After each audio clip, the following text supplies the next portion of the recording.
Hello and welcome to the Oilers Live podcast. I've got as my guest today Ganesh from Oilers Nerd Alert. You can find him on Twitter at Oilers Nerd Alert and on his blog or website at oilersnerdalert.wordpress.com. Thanks for joining me, Ganesh. Yeah, no problem. Thanks for having me. It should be fun. I guess I should give one other plug, which is I just started writing for Oilers Nation a couple of weeks ago. So I guess you can. Oh, fantastic! You can also find my stuff there now. Yeah, and before I had you on tonight, I let a few people know, and everybody was pretty excited to hear from you and hear what you had to say. So I'm not surprised to hear that you're going to be on Oilers Nation, bigger audience, and a good site full of a number of different writers. I had Paige on maybe just a couple of days ago, right, and she was fantastic. Yeah, she's really good. Yeah. You're thanking me, but we just finished watching the Bruins game. Yeah. Ouch. Ouch is a good word for it, I think. Going into these podcasts, I'm always thinking up, how to make what we're watching relevant to the guest that I'm going to speak to. And I had a number of different questions that you and I had talked about prior to having you on. Yep. And then the Bruins game just brought up, 100 more. We don't have enough time tonight. But I've got some that I'm curious to get your take on, or maybe even some takeaways that, who knows, we can find some time and chat about them another time. What I do want to start with is, I'd like to make this podcast about Oiler fans, and I'm going to assume, I know you're living here in Calgary, probably just down the street from me, who knows? Wouldn't surprise me.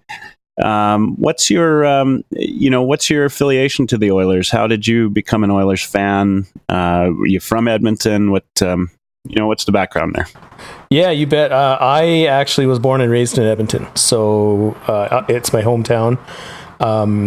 And I'm old. Like, people are surprised that most stats guys they kind of think of as 20 somethings, and yeah, I'm old enough to be their dads or their dad. And now the good part about that for being an Oilers fan is that I got to watch the Oilers during the glory years.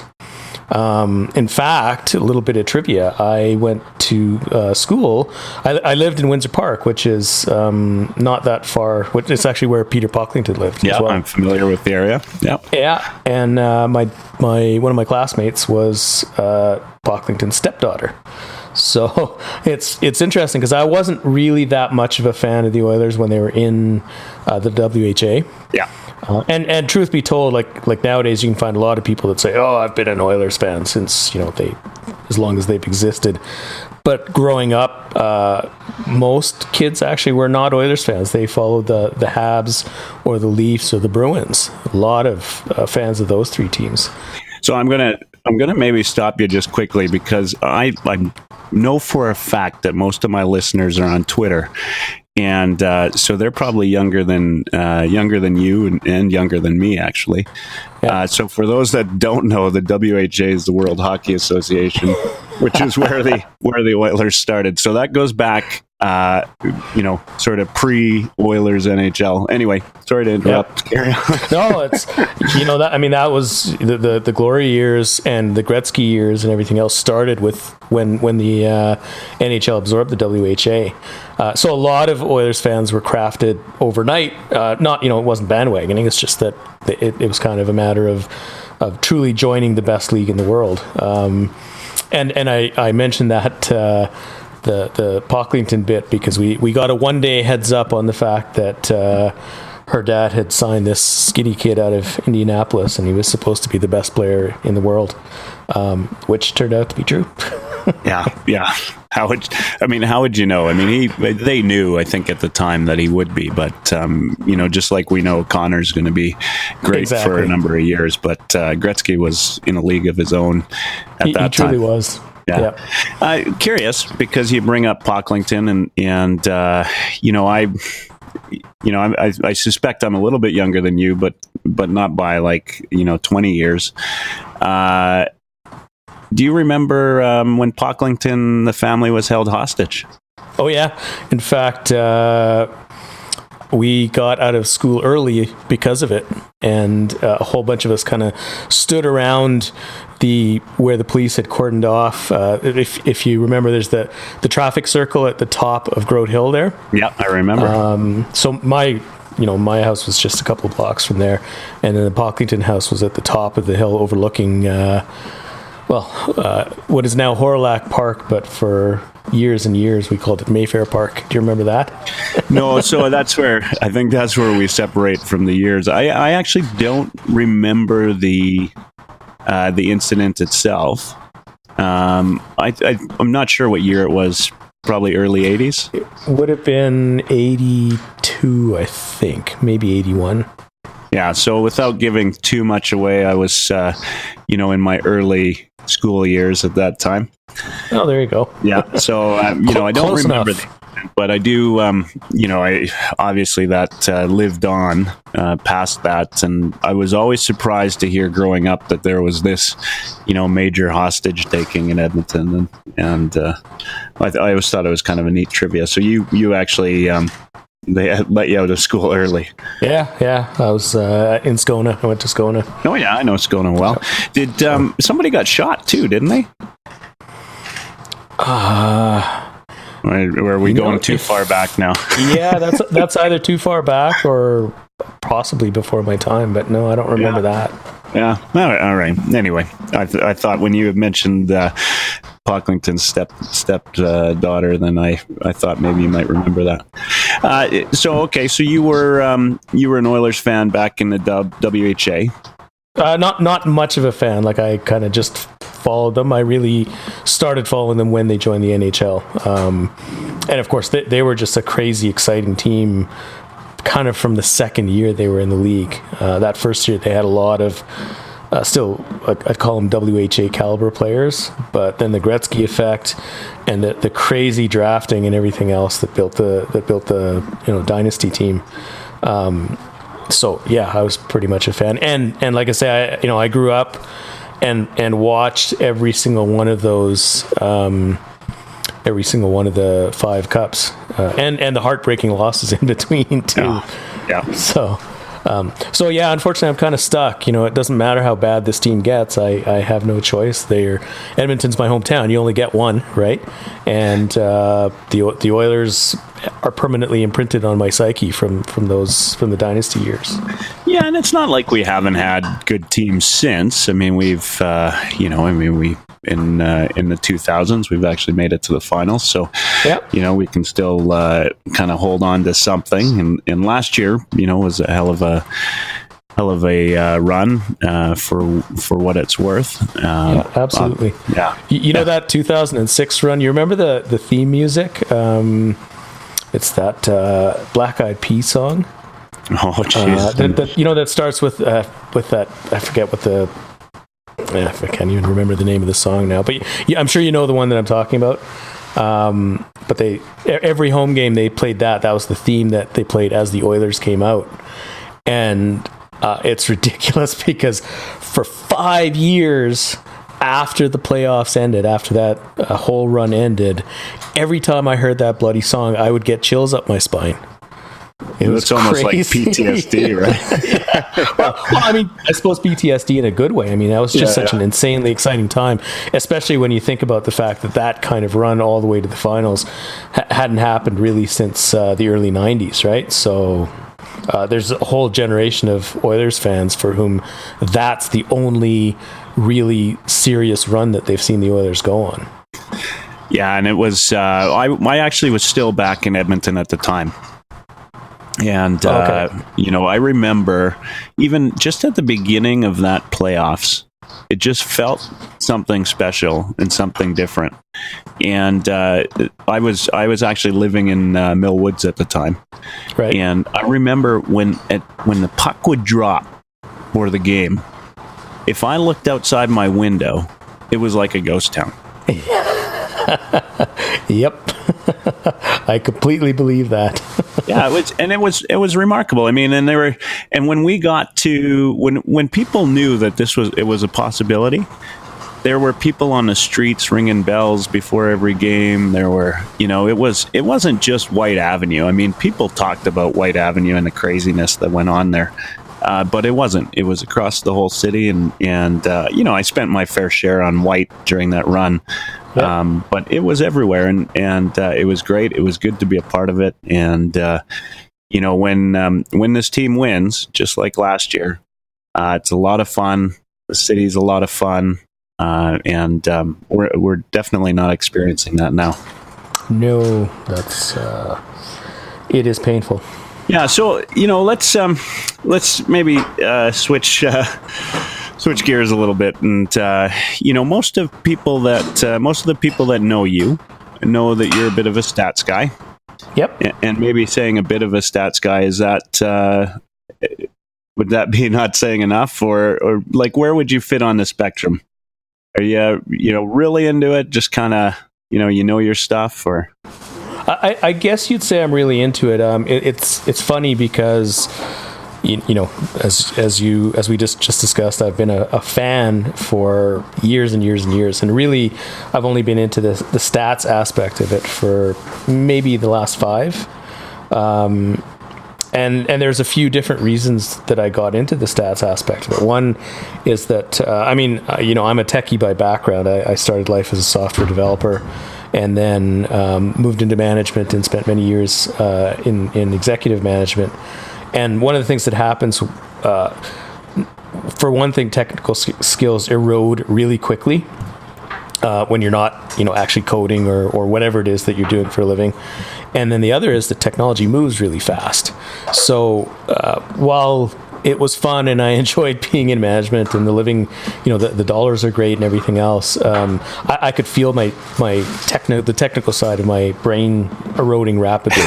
And so just for the fun of it, I take great pride in the fact that I'm a nerd or a geek or whatever else. If you see me wearing a suit and tie and expensive shoes and expensive watch and all the other executive trappings, you probably wouldn't guess it. For most cases, you'd say, "Oh, look at that damn suit," right? But yeah. I'm a nerd at heart. I've loved technology. I love the way that numbers connect the universe and all that other cool stuff. And so, feeling that stuff erode, I said, okay, what am I going to kind of as a hobby look to do? And data science, big data, right? It's a huge thing. It's progressively taking over more and more of the world, and to some extent that's not an exaggeration if you look at the fears around artificial intelligence and that kind of thing. And so I got into it just as a hobby, but you can't, with this kind of stuff, you can't start it and say, okay, well, I'm just going to learn about Bayesian statistics, or I'm just going to learn about machine learning or deep learning or whatever the case is. You have to actually apply it to something.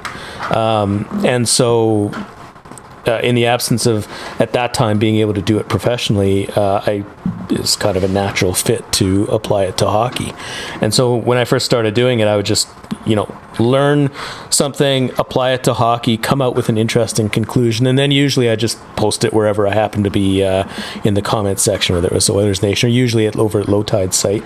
Yeah. And people read it and said, this is really good stuff. Like, you should start a blog so that you can save this stuff for posterity.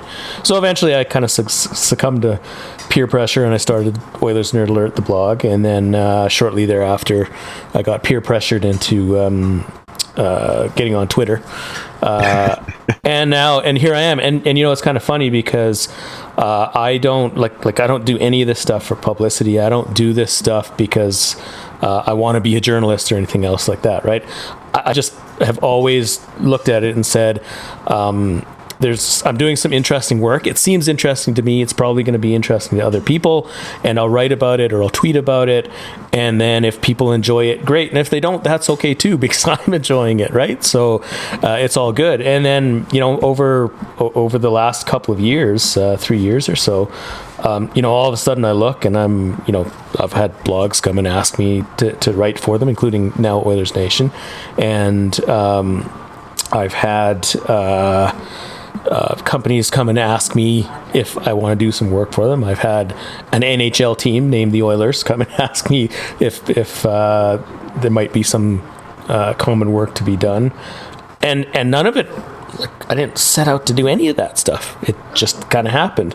So I guess it's kind of gratifying, because it does mean that the stuff that I'm doing has some value and people do find it interesting. And I'm as baffled as anybody that a deliberately nerdy blogger has like 3,000 followers, and not just, if I was blogging about the Leafs or one of the big market teams, then that might make sense. But again, the Oilers are a small market in the NHL, big fan base relative to the population, but it's still, a niche. So I'm kind of proud, perversely proud of that, right? I haven't done this for any of that stuff, but the fact that there's enough people that appreciate the stuff that I'm doing to want to follow it and want to read about it and interact with me about it and have me on their podcasts. Fantastic. Well, I think, prior to doing this recording tonight, we, you and I had a couple back and forth conversations just so that I could give you an idea of how I wanted to take the interview. And one of the things that kind of stuck with me is how you said, you want to take what it is you do and kind of simplify it so that everybody can understand it and put it in a format that makes sense to everybody. And I'm a bit of a nerd myself. In fact, I'm a lot of a nerd. But I've never been a stats guy in terms of hockey. Right. And that might be because, I'm a big time player, right? Like I play, sure. I probably play more than I should. And so, there's always that, piece of you as a player that says, I don't fit in the mold of whatever stats you want to give, right? Right. Yeah, and so I think that's always been it. But I, through the likes of you and some of the other folks out there that do similar things, I've started to realize, how important it is to the game and how, it doesn't need to take away from anything. In fact, it can augment, your enjoyment of it. That's exactly a point that I will make repeatedly. What's interesting is if you and I ever get a chance to sit in a bar together and watch a game, you will not hear a number out of me until after the game. I'm going to be there and I'm going to be cheering and I'm going to be oohing and awing and fist pumping and whatever is appropriate. But I watch the game for the joy of watching the game. I also have played all kinds of hockeys, not just ice hockey, but ball hockey, floor hockey. I even played competitive field hockey for a year when I was in grad school. But I'm a terrible player. Field hockey is a weird game, man. Yeah, it's a little different. So I still have my stick from then, but it's my burglar stick. It sits in the corner of my bedroom in case I hear a funny noise in the house. So burglars, be aware. Yeah, exactly. Those things are nasty, man. Have you seen them? Oh yeah, no, I've seen them and I've been hit on the shins with one. Yeah, they hurt. Yeah. So, watching hockey for me is a purely visceral experience. I even one time took a look at I wear a Fitbit sometimes, and I looked at my heart rate from watching a game, and you can tell when I start watching, right? Like it's low heart rate, and then suddenly all these radical spikes. I mean, and that's that's the reason I watch hockey in the first place. And part of the joy and the anger that we feel with our good or bad teams is because once you become emotionally associated with your team, there's a tribal aspect to it, sociologically speaking, right? Like the Oilers are our army representing our tribe, and that's why it has such an emotional impact for us. And that's really the joy of it. I mean, if you didn't suffer the pain like we're suffering now, you wouldn't get the same thrill that you get out of it when they make it to the final or win the cup or whatever the case is, right? During the game, it's purely an enjoyment thing. It's purely entertainment. It's purely visceral impact. And then afterwards, I look at it and say, now I want to know what happened. And that's the nerd in me. The nerd in me says, okay, fine, I enjoyed it. I have my impressions of the game, but what really happened? And that's what the stats allow you to dig in and pull things out that, the stats don't get up and go to the washroom. The stats don't get obsessed watching one player and miss what the other four are doing. They'll tell you what happened kind of objectively and in the big picture. That's it's purely augment. As far as enjoying it goes, it's purely augmentation. For me, like, I enjoy the additional information that I get after having watched the game. Yeah.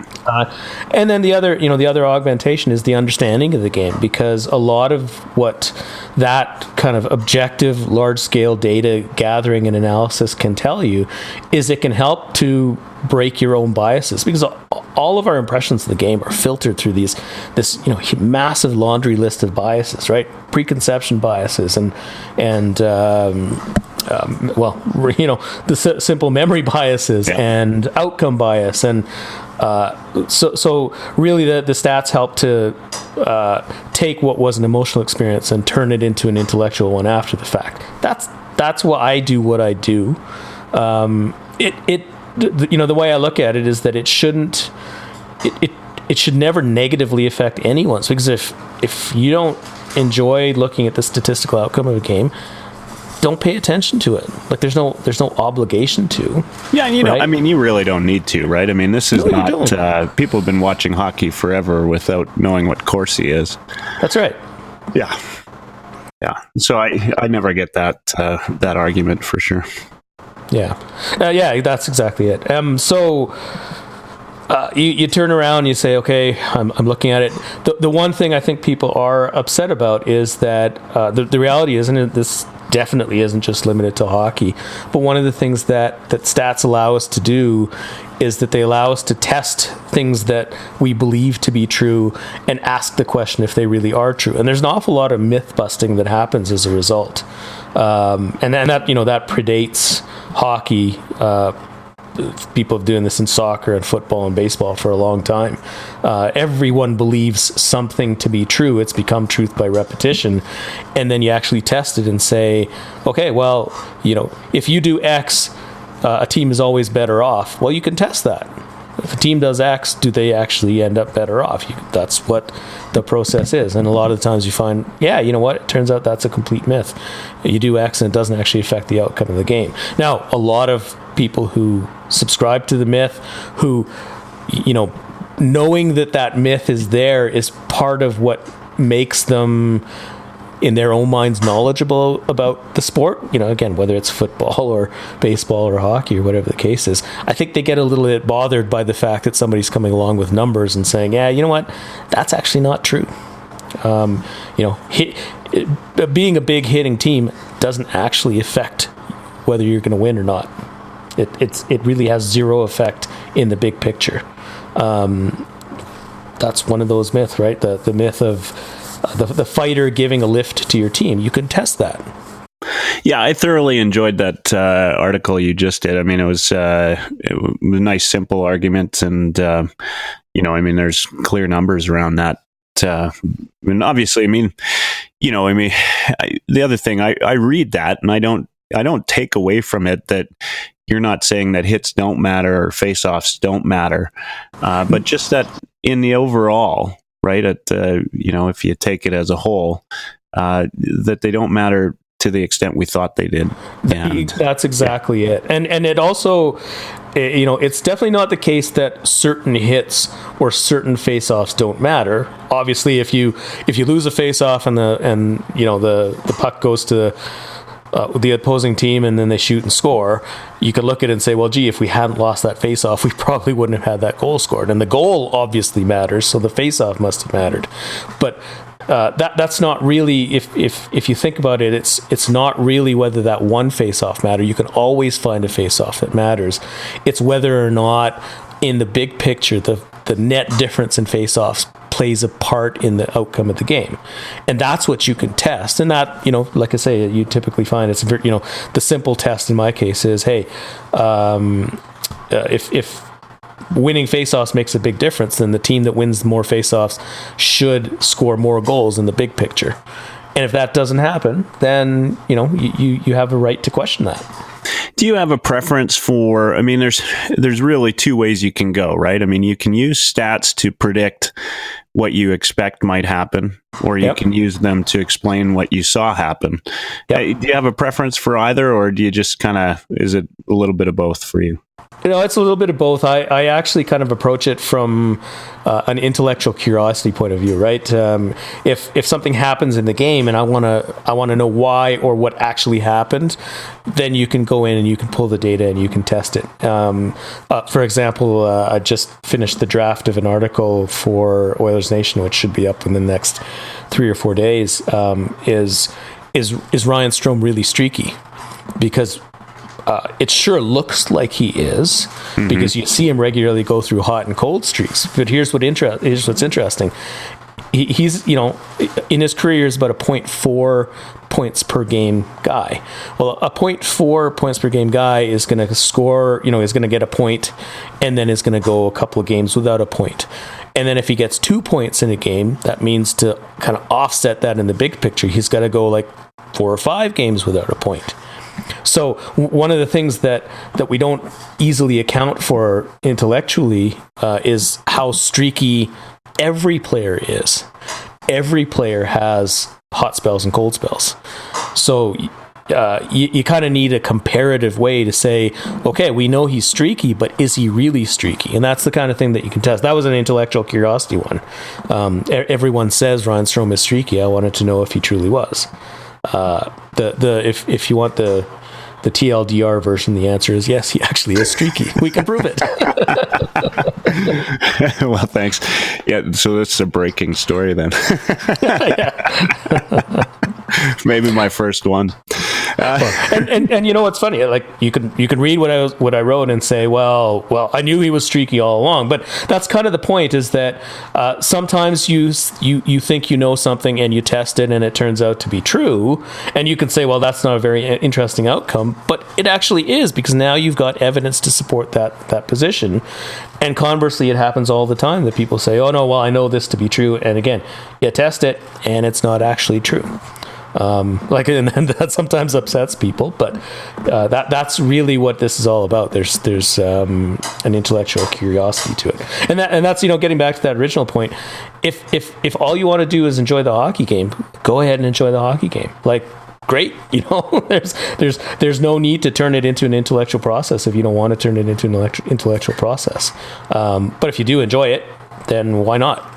And there's no doubt, I'm sure there are certain people listening that will say, I never liked the stats anyway. So it's a good time to take a break. And when we get back, let's maybe dive a little deeper into some of the stats. And I've got some questions that came out of tonight's game that I'd like to ask.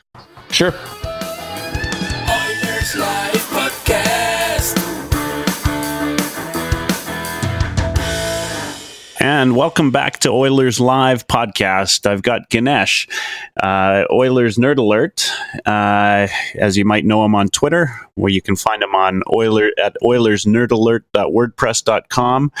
Or soon enough, you'll be seeing his work, if it's not already on there, at oilersnation.com. Thanks again for joining me. Yeah, no problem. Thanks for having me. So we, I've said this a number of times. People that listen, I always say some of the best stuff that I hear is often not recorded and happens in between recordings, etc. And tonight's no different. We have some great conversations. One of the great things about starting this podcast is just a number of interesting folks that I've had a chance to meet and talk hockey with. And being able to schedule time to talk hockey, well, that's right up my alley. Cool. So, one of the things we were talking about the game tonight, and, if you followed Twitter at all during the game tonight, you know that many of the folks on there were somewhat annoyed, if you will, or angry that another game has gone by where the Oilers really didn't get the benefit of any power plays when it mattered. And I don't think tonight was any different. And what came to mind was, it seems that over the past 4, maybe 5 games, it's been a little bit lopsided. And you're a statistics guy. Is this something that you've considered looking at? What's your thought on it? It's funny because I first started believing that there was something fishy back in about 2009. And I became more convinced because I watched an LA versus Edmonton game. That was the year the Kings won their first Stanley Cup. And of course, the rate at which infractions were called against the Kings was a tiny fraction. They got away with murder, while the Oilers, it seemed like they could just look dirty at the other player and get a penalty. And that wasn't even before this ridiculous era of the phantom goals and the phantom called back goals. And so. That frustration, actually, I happened to be running the Canadian division of a company that was headquartered out of Denver. So I spent a lot of time in Denver. And not too long after that game that I watched against Edmonton versus LA, I went down to Denver and watched the Avalanche versus LA. And what struck me was the difference in the nature of the officiating. It was night and day. Like, the two teams were getting called in proportion to the infractions they were committing. It's just so different from watching Oilers versus Kings. So I went back and I just out of curiosity, because the situation previously with Vancouver versus Boston, the Canucks, and I will never say good things about the Canucks, but the Canucks were, I think, rightly furious over the quality of the refereeing, and they would argue till they're blue in the face that it cost them the cup. But I kind of did a little informal tracking situation where I tracked how many infractions I saw versus how many were called against each team. And I specifically followed Oilers versus US teams. And then just for, a control group, I actually followed Flames and Canucks. And it was really quite lopsided. Now, it was a small sample. It's not like I could take that data set and say to anybody, look, here's incontrovertible proof. But it was lopsided enough that if I were a fan of the Flames or the Canucks or the Oilers, I'd be really pissed off about the goaltending. And most of them were. So that's kind of where I left it. So that convinced me. I joke about it sometimes, and I call it a conspiracy theory, and I describe myself as wearing a tinfoil hat. I'm not a conspiracy theory guy. They're almost impossible to preserve, and I don't actually believe that's what's happening. But you can't convince me that there isn't some sort of bias in the refereeing, and I believe it's definitely slanted in favor of large market U.S. teams, southern large market U.S. teams, and against Canadian teams who will support their teams almost no matter what. So that's been my belief for a long time. That frustration was pretty significant among Oilers fans and has been for quite a long time. It's really reached a fever pitch when you watch McDavid have to skate through 8 blatant fouls per shift, right? The guy has more uncalled penalties against him in a period than most players do in a game. It's just off the charts ridiculous. And so, a lot of Oilers fans are angry. So interestingly, and without giving anything away, my good friend Rex Codex Libris, he and I had this conversation. It's now been over a year ago, and he kind of quizzed me on what, because I'd made mention of this little mini tracking project that I've done, and he took on the challenge of a full scale tracking project, and he's tracked. Like I say, I think it's close to 80 games, which takes him hours and hours per game to do because he goes through it with a fine-tooth comb. And he's tracked a whole bunch of Oilers games, but he's also tracked other teams' games as a control. And he's looked at what the refereeing trends are in those games. So I can't give anything more away than that because I'm actually just reviewing his draft right now to for content and to make sure the stats are good. But when he publishes that, it's going to be interesting, really, really interesting. Yeah, well, definitely. I'll be watching for it. I mean, I'm excited to hear. I talked about a little bit about.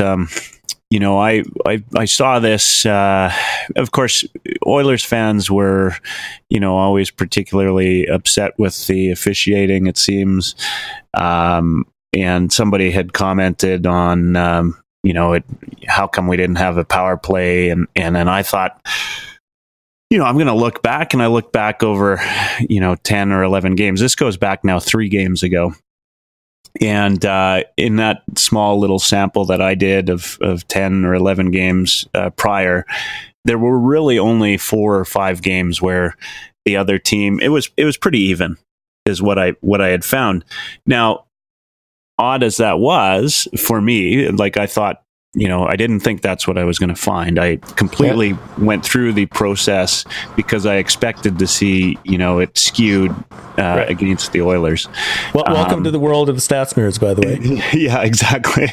Well, what's interesting though is the last sort of 3 or 4 of those games were skewed against the Oilers, and the games since. So if I was to do that same thing today and take the last 10 games, I'd get a completely different result.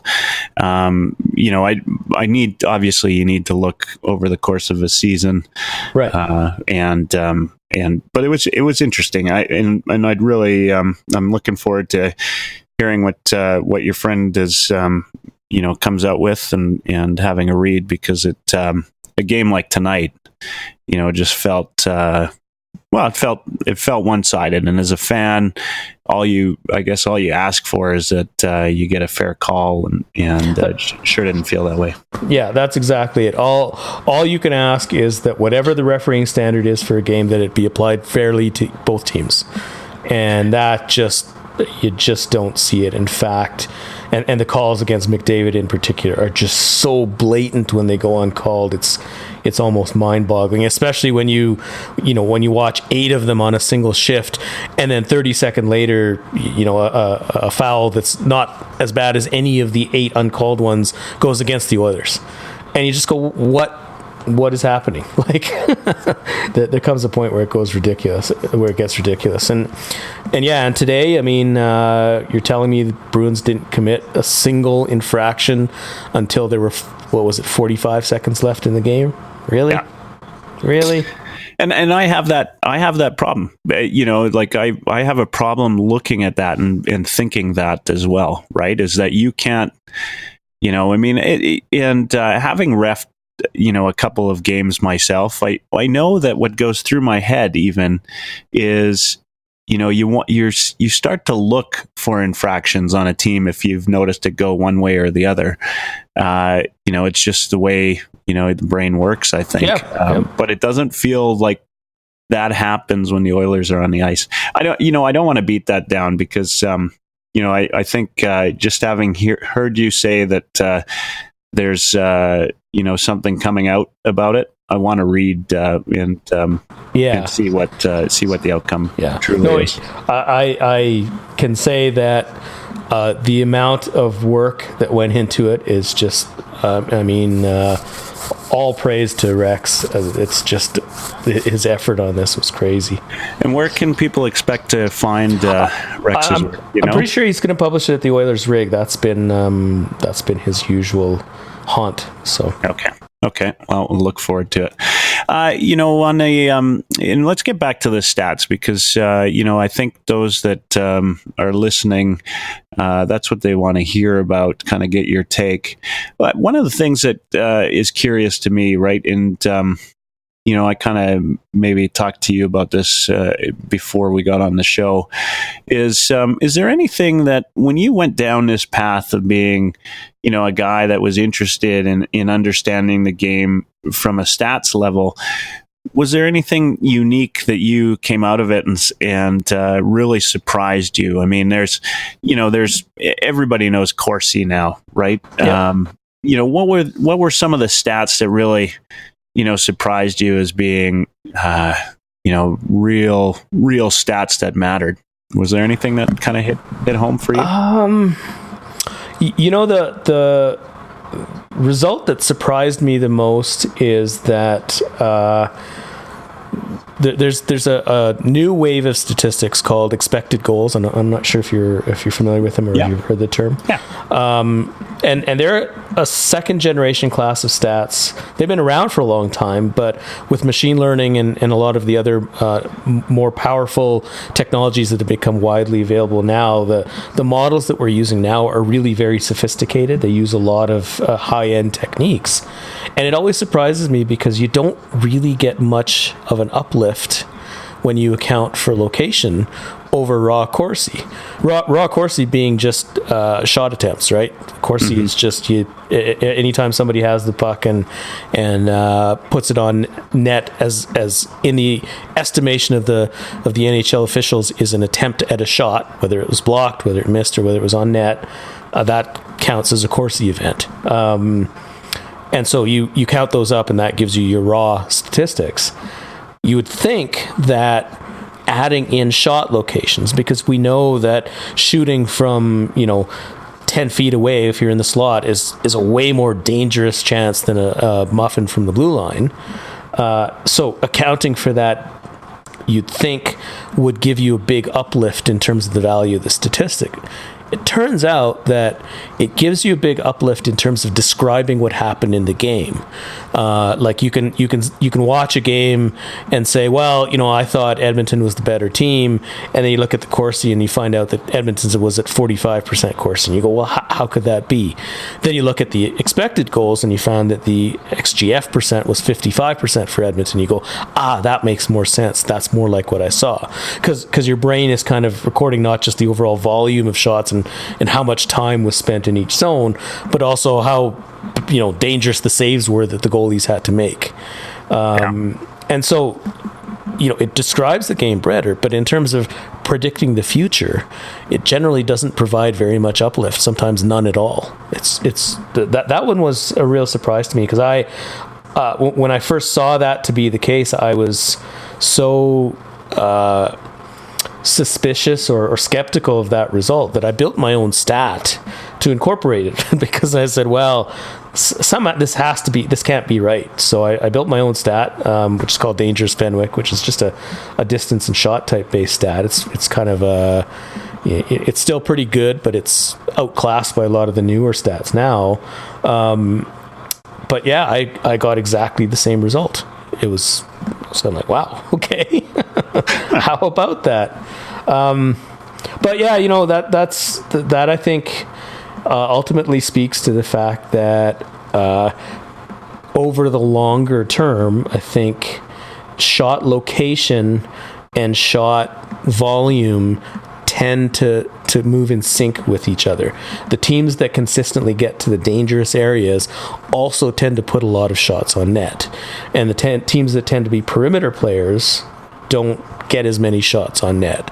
And so the two move in sync much more than we think is the case, because our brains, when we're watching it, really pay attention to those close-in shots. So those have much more value to our brains in terms of what we remember than the overall volume. Yeah, no, that makes perfect sense.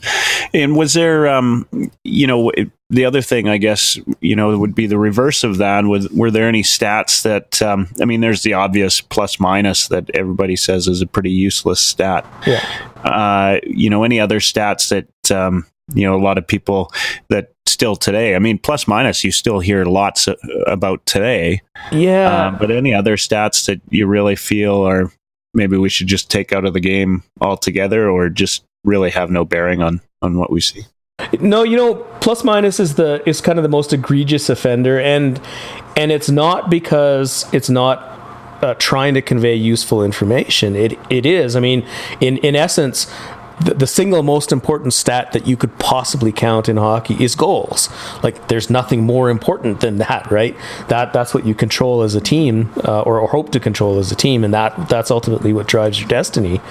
The problem with using it as a statistic is that it's too small sample, right? You have to wait a long time before you have enough goals to be able to have any reliability about using that to predict the future. That's really what this is about. That's really why Corsi came to be, for example, is that the stats nerds of over a decade ago looked at everything that the NHL recorded and said, well, what predicts future goals best? And it turned out to be shot attempts. It wasn't goals. It wasn't shots. It wasn't shots plus block shots. It wasn't hits. It wasn't face-offs. It wasn't penalty minutes. None of that stuff. They tested all of it. And it turns out that shot attempts are kind of the gold standard for predicting the future. So plus minus, you end up with this situation is in intent, it's fine because it's recording goals. The caution is that because it's such small samples, you have to wait a long time before you can rely on that number for telling you something that isn't noise.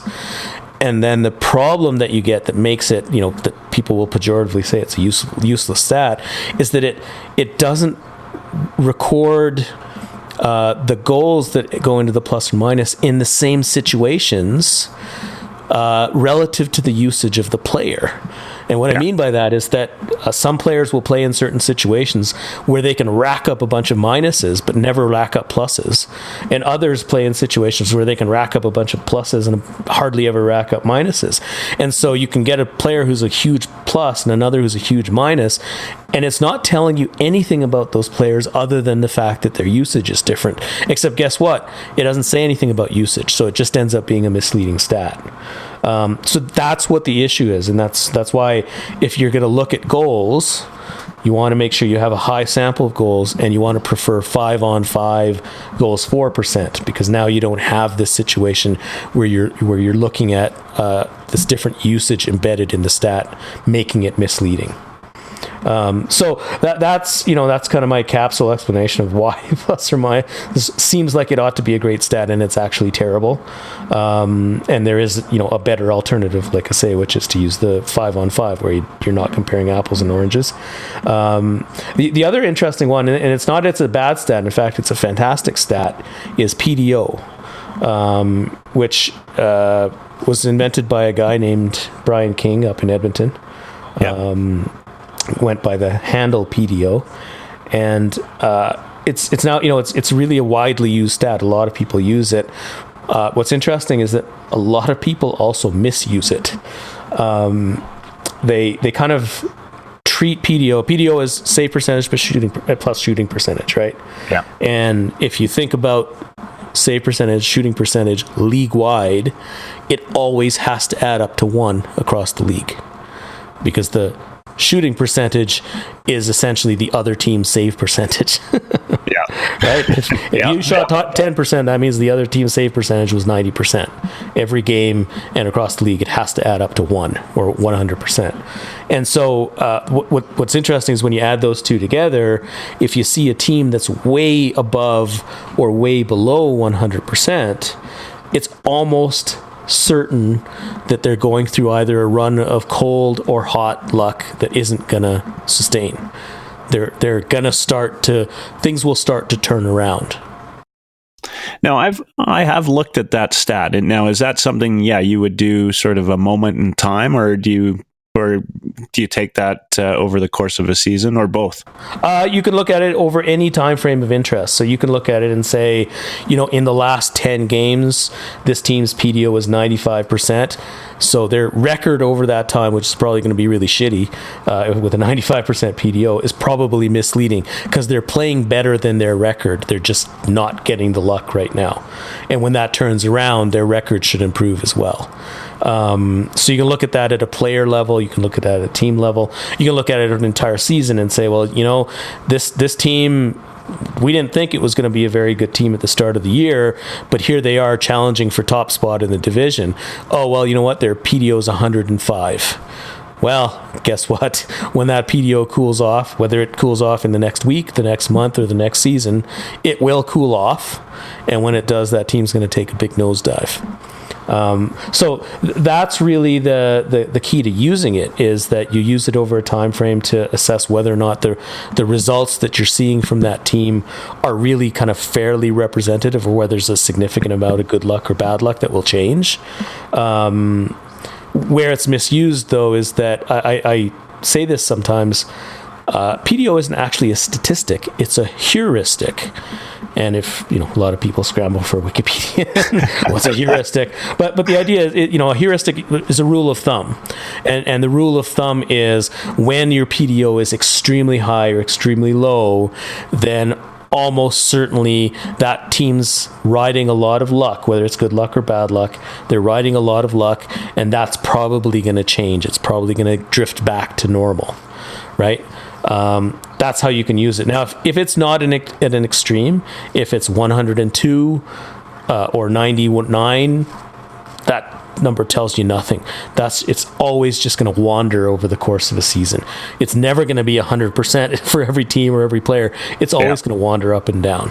So you can't read anything into the squiggles until it gets to an extreme, and then at that point you can draw that conclusion. So PDO is an interesting one. Like I say, when you use it right, it's actually an excellent heuristic. But if you treat it like a statistic where it has information continuously, you'll just draw a bunch of misleading crap.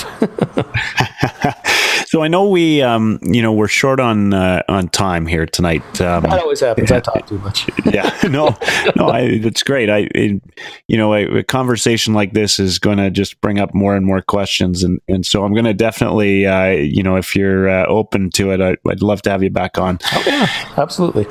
Yeah, one of the, but before you go, one of the things that I want to touch on, because we've only tackled a couple of things tonight, but if there's folks out there that are listening today that they want to go and they want to start to get into this, right? They want to start to understand stats outside of obviously going now to OilersNation.com, where you're going to have articles and your own blog, or listening to you on podcasts. What are some of the places? I've learned from doing the podcast, Natural Stat Trick. And I've learned a lot of different resources. You have a site which has stats from last year, I believe. Yeah, right? puckiq.com, and we actually have the stats are all for this year, are all sitting ready to go on the database server in my basement. But we put it together voluntarily, and the guy who's working on the front end, who's a guy named Jolt Munoz. He lives in Airdrie, actually, and Jolt's been crazy busy at work. He's in IT, and they've been dealing. He's dealing with a lot of these security issues. From that security issue with the servers or with CPUs, and then a bunch of other stuff that's come up, including changes in personnel at his workplace. So he's just been insanely busy, working super long hours. So as soon as he pulls himself out of that, hopefully we'll be able to get up-to-date data for this season up live, because the data, you have tons of data in there, right? Oh yeah, it's a huge amount of data, and we'll have a lot of the same data that other sites will have. What we're really trying to do is make it blazingly fast, because a lot of the other sites out there are quite slow, actually. And it's unfortunate. David Johnson's it's a hockey stats site, which went offline when David was hired by the Flames. That was, the interface for it was kind of old school, but man, it was fast. It was kind of my first choice of site because it was so fast. So we're trying to recreate that, and then our particular unique stat, the one that we is the primary focus of it, is what we call the Wood Monies. So called because my handle is sometimes used. I sometimes use the handle G Money, and Wood Guy is the third collaborator along with Jolt, so. It's a particular way of looking at quality of competition. What we do is we take all the players who are playing, and we use a bunch of rules, how many points they've got, and their possession, and time on ice, and a few other heuristics. And we say these handful of players, these 60 players, are the elite of the league. and then we look at a whole bunch more players and say these are kind of what we call the gritensity players, and then we show you the matchup times and the results against those players. So you can go, the classic idea of quality of competition is you say, hey, this player, how much time does he spend against the Crosbys and the McDavids of the world? That's what we're trying to show you. We're trying to show you how much that player plays against the Crosbys and McDavids of the world, and how he does against them in terms of Corsis and goals and the other usual statistics. So that's what's unique to Puck IQ. And that's going to be on there when the other fellow, I guess, gets some time to throw that all up there. Yeah, exactly. Well, that's great. And what, outside of that now, I mean, what areas or what sites or resources would, I think I mentioned to you, I just started reading the Hockey Abstract. Yes.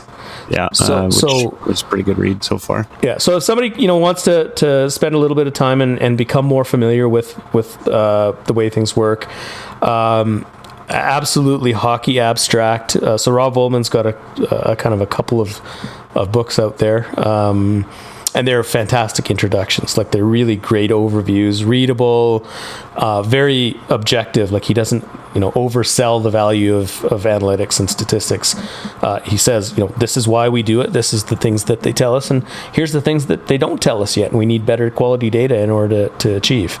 So that's a really good readable introduction. And then the other thing to check out for sure is metahockey.com. Okay. The two guys, Prashant Iyer and Mike Gallimore, who started MetaHockey, they set out with a goal of acting as a repository for as much hockey stats knowledge as they can possibly put in one place. And so they've got this really nice index built of a whole ton of articles going back years and years and years. And you can pop in there and you can, if you search for introduction, it'll give you a bunch of introductory articles. And you can go back and kind of follow the development of hockey statistics over the last decade. Using that, it's a really terrific resource. So I'm looking at puckiq.com right now. And what acronym is the Wood Money stat, or do you have it up? Yeah. Yeah, no, it's so let me just pull it up so I can walk you through here. So if you go to Now, I see we did talk about the Dangerous Fenwick, which that was your first sort of shot at putting together, right? Some new and it's still decent. Like it's still highly correlated. I just tested with it against a couple of the high end expected goals metrics, and it still correlates like at 95% with them. So you're going to get mostly the same information from it. It's just not quite as sophisticated. So if you click on players, now what you want to do here is. With players, you could say you'll see it says custom search. Yeah. So click on elite. Yeah. And then click on under position. Click on say defense. Okay. Okay, and then hit search. And you should get a loading player data. That is smoking fast, by the way. It is, and like I say, this is a league-wide search that we're doing here.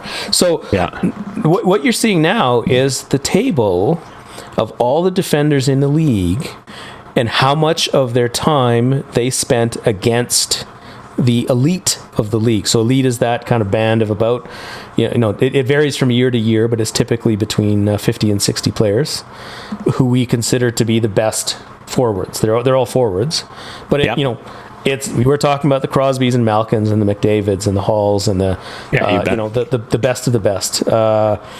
So what this tells you, for example, if you've pulled it up, I assume you're seeing Kevin Bieksa Gross at the top of the list there. So against elite, he spent 27% of his time, and he's pitched a 43% Corsi. So if you look at the columns, CTOI percent and CF percent, those are kind of the two first go-tos. So what this tells you is that Kevin Bieksa, when he's facing the best of the best, he's getting killed out there. Right? That's actually kind of, I like this already. Yeah. Now, scan down and look at, say, Torrey Krug of Boston. Now, remember, this is data from last year. Now, he's surprised. He's a top 4 guy, but surprisingly, he plays only 25%. You were talking about Ruel. He pointed this out to me because I was kind of like, well, hey, Krug's a top 4 guy. And he's like, yeah, he's pretty sheltered for a top 4 guy. So I pulled it up, and sure enough, he was right. He's pretty sheltered. 25% is not a big number at all. And you can see that even though he spends 25% of his time, he's got a 52% Corsi. He rocks it against the best of the best. That's one of the reasons Boston's a good team, I would say, is that they've got some pretty solid defenders against the best of the best. So anyway, I mean, we're trying to make this thing as straightforward as it can, and the goal is to match the concept of quality of competition, not as a formula, but as something that matches what you see with respect to what's happening on the ice, right? This definition of quality of competition is typically what people are thinking of when they think of quality of competition. That's what we're trying to show people. Yeah. All right. You know what? This is great. So we spent about an hour talking tonight. I've learned a fair bit already, and I'm just really sort of starting to get into this. And I've enjoyed it. And you know what actually got me going was a newer hockey fan, was the gentleman from Sinbin.Vegas, Ken. I interviewed him before the last Vegas and Edmonton game. And he's a stats guy, but he's been a stats guy for other sports. Right. And he said, and he's primarily hockey because he's credentialed press for the Golden Knights. And, he said, I don't believe in puck luck really anymore. Right. And, interesting. And early on in the season, I don't think we can discount puck luck. I mean, there's some element of luck when you have a puck that's bouncing around, and I think he would even agree with that. But overall, I think we all agree that at the end of the day, over the course of a season and the playoffs, you would like to see the best team win, and that should be realized through. If you went back and looked at the stats would probably bear witness to that. I thought though that it was interesting because he was new to the game, and he sort of saw this, like, he thought before he ever got into hockey that it was all luck, right? The speed of the game and the puck bouncing around. But here's a guy that knows stats from other leagues, and he came in, and so that's when and this was only maybe a week or so ago.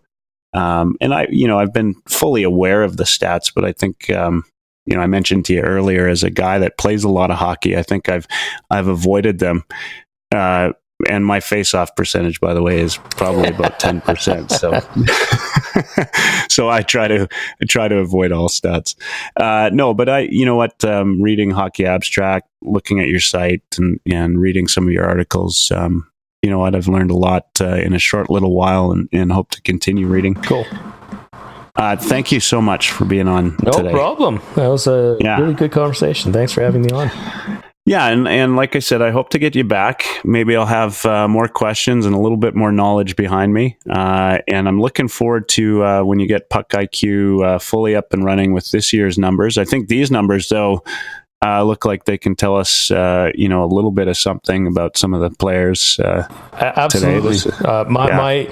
My feeling is that you're looking at the basic numbers to get a sense of what's happening on the ice, but to interpret those numbers, you have to have the context, right? The context is, what are this player's zone starts? What are this player's teammates? What's the competition this guy's facing? You need to have that context in order to properly interpret the numbers. Otherwise, you end up with, where you end up with really poor or misleading interpretations. So that's what we're trying to, help with, I guess. Yeah. Well, it looks like you've got a great start, and so appreciate you doing that. I mean, I think as fans, we do a lot of this as a labor of love, and we're certainly, not taking home bags of riches or anything. Nope. We do it so people can at least enjoy some of what we put out there, and certainly I did. Well, thank you so much. Again, you can find Ganesh on Twitter at Oilers Nerd Alert, or OilersNerdAlert.wordpress.com, or now it'll be OilersNation.com as well. And of course, we just talked about PuckIQ.com, so we can pretty much find you anywhere. I think you go by you also go by G Money. Yeah, pretty ubiquitous, I guess. Well, that's great. You enjoy the rest of your night, and look forward to talking to you. Yeah, again. thanks. You too, Mike. Thanks. All right, we'll see you.